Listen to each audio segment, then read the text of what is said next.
Hey folks, welcome to my channel number 10. So today we're going to look at integral of cortex dx. Again, an integral which you're expected to remember as a formula because it could come in handy in many of the complex integral problems which we're going to solve from here on. So I know that my cortex is nothing but a cos by sin x, right? So I'm going to rewrite my cortex as cos x by sin x. Therefore, my y becomes integral of cos x by sin x dx, right? So let's write it that way. That's my y. And I notice that I have a sin x in the denominator and I have a cos x dx in the numerator, right? Now, this is not too difficult for us from here on because I know that I can very easily connect my sin x with cos x dx, right?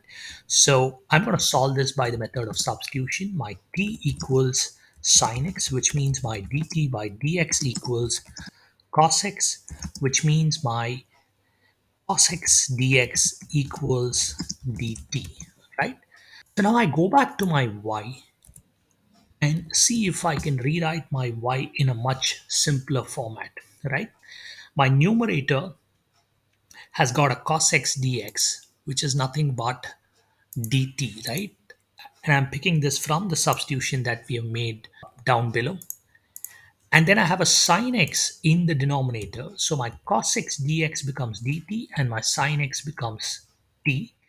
Therefore, I have an integral of dt by t, which is not very new to us. We know that the answer to this particular problem is ln of mod t plus c, right? Now I cannot leave my answer in terms of t. I'll have to put back everything in terms of x, which again is very simple because I know that my t equals sine x. So my answer to this problem is ln of mod of sine x plus c, right? I don't think we can do any further simplification to this. So I'm going to highlight my final answer in pink. So there we are. I hope you found my content useful. Please do subscribe to my channel and support. Thank you.